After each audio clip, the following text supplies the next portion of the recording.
Bagong video, bagong luto na naman. Tara at samahan niyo naman ako gumawa ng healthy breakfast omelette sandwich. Ngayon, hayaan niyo akong ipaliwanag sa inyo ang mga healthy benefits ng napili kong lutuin. Para sa ingredients, ito lang ang ating mga kakailanganin. Number 1, bread.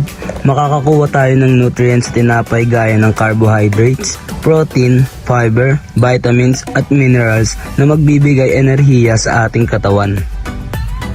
Next is avocado. Avocados are rich in many nutrients including fiber, healthy fats, vitamin C, vitamin E, vitamin B6, potassium, magnesium, and folate. Sinasabi rin na ang avocados ay nakakatulong sa ating cardiovascular system para mas maging healthy at tumiwas sa mga sakit katulad ng heart disease. Next is cabbage. Cabbage is highly nutritious and rich in vitamin C, fiber, and vitamin K, which are essential for many important processes in the body, including energy, metabolism, and the normal functioning of the nervous system. Next is tomato. Tomatoes are a good source of several vitamins and minerals like vitamin C, potassium, vitamin K1, folate, or vitamin B9. Next is eggs. Eggs are rich in vitamin A, protein, folate, vitamin K, calcium, vitamin D, zinc, vitamin E, at omega-3. Slice of cheese. In general, cheese is a healthy and delicious source of many nutrients. It is a great source of calcium, fat, and protein.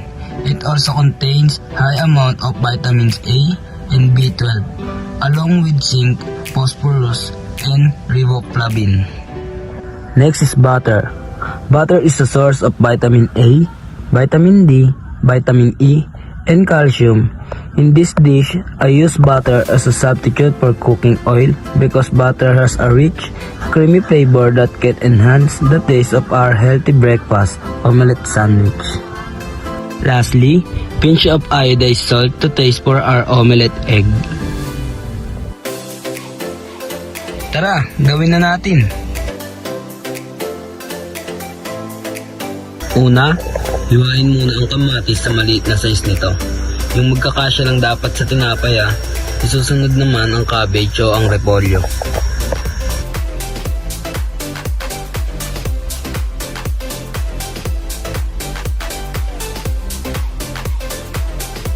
Pagkatapos nito, hiwain naman natin ang avocado.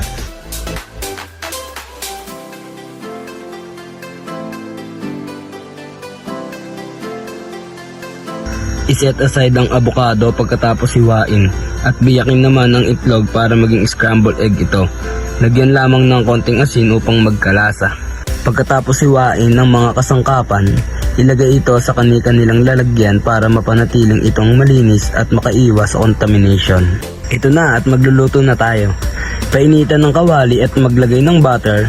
Hayaang matunaw ang butter dahil ito ang magiging alternative natin sa mantika para maprito ang itlog. Once na natunaw na ang butter, pwede na nating ilagay yung itlog. Tips, hinaan lamang po ang apoy para hindi ito masunog. Kapag medyo napipil nyo na paluto na yung likod ng itlog, pwede na natin ilagay ang 2 pieces bread sa ibabaw nito. Pagkatapos, dahan-dahan namang baliktarin ang ating bread omelette, maglagay na rin tayo ng sliced cheese, tomatoes, at syempre ang pinakamaraming health benefits na prutas, ang avocado. Lastly, maaari na nating ilagay ang crushed cabbage. After malagay ang lahat ng mga ito, pagpatungin naman natin ang tinapay para maging sandwich style. Tanggalin lamang ang excess na egg sa magkabilang side nito.